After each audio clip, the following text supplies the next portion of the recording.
So some really important announcements this week in our Broadcom VMware weekly news, week ending 12th of April 2025. So let's actually first start and let's get into it with this information from VMware by Broadcom. You may remember, if you actually watched the last weekly news, that starting April the 10th, which was yesterday, the minimum number of cores required for VMware licenses will increase substantially from 16 to 72 cores. And that was supposed to be read per order line. So I've had information now. You may remember that I spoke about that on the last one, and wonder whether or not it was written by AI, because I couldn't really understand what the command line was all about, whether or not they were referring to MS-DOS. But anyway, it was per order line. Anyway, so that was from yesterday, starting April the 10th. That was supposed to come into effect. But we are now hearing, and I have seen several posts on Reddit. And at the moment, I think the news is it's a little bit Chinese whispers at the moment, because I've not actually really seen anything official from Broadcom. Although I have actually seen the price book, and the minimum number, of course, seems to have now disappeared. How long that's actually going to filter through to retailers and distributors, etc. So that may take a while. But I have seen reports that actually basically turned around and said that in the EU, it was never ever basically going to get through anyway. So it was retracted because basically the European Union complained about it.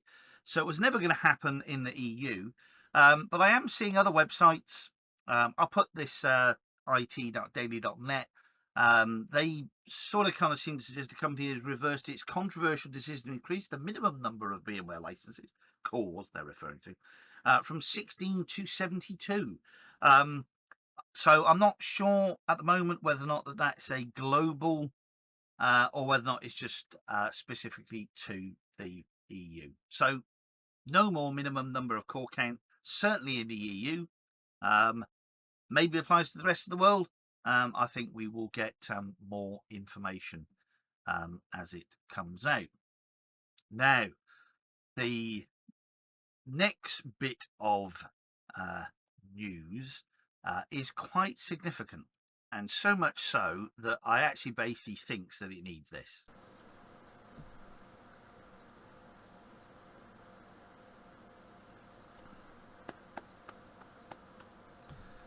And what I'm referring to is news broke this morning that ESXi free is back.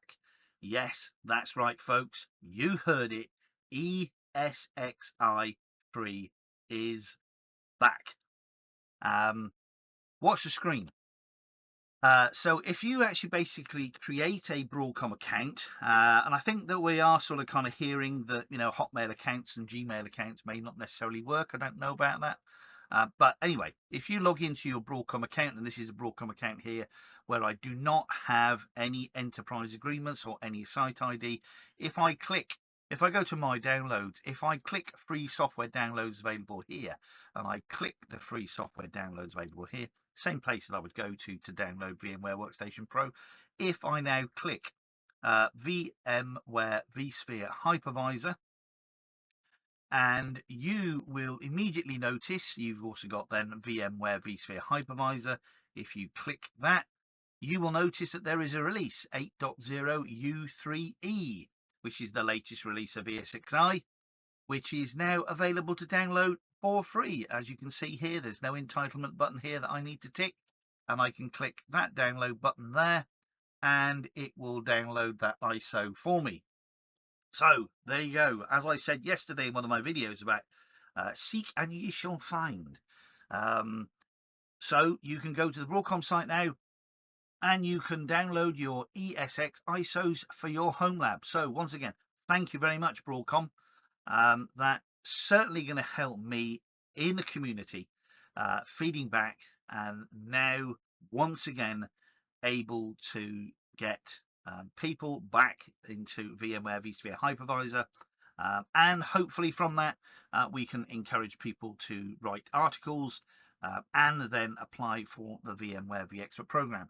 And just to show you that this is not an April Fool, I've quickly installed it this morning.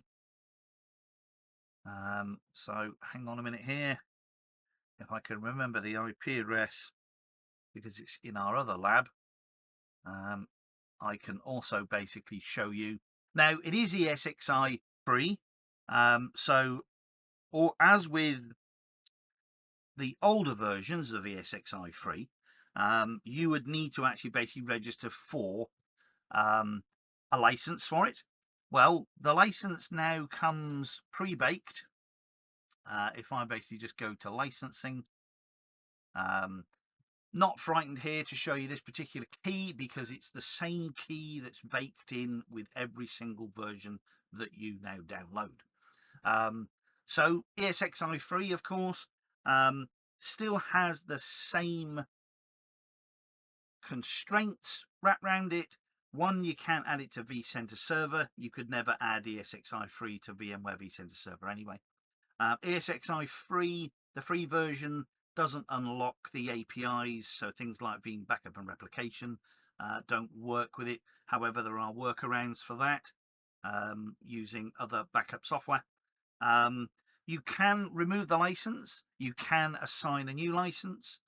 One of the other things, obviously, that has now disappeared is that the original version of ESXi, when you installed it for the very first time, actually basically came with a 60-day evaluation license that allowed you to basically use all the bells and whistles of the product by connecting it to VMware vCenter Server, etc. There is no longer an evaluation version for 60 days now. You're in ESXi free mode from the moment that you actually basically install the software. So I thought that it was pretty important that I grab on today and do a quick weekly news update, basically with this biggest news of the year, that ESXi free is fecking back. Anyway, so with that, that's all I've really got to tell you. But come back to Hancock's VMware half hour. We're halfway through our little mini lab, our mini home lab exercise, where we installed 8.03D yesterday. And of course, we will do a full video on ESXi free is back as well, and we'll get that uploaded to the YouTube as well.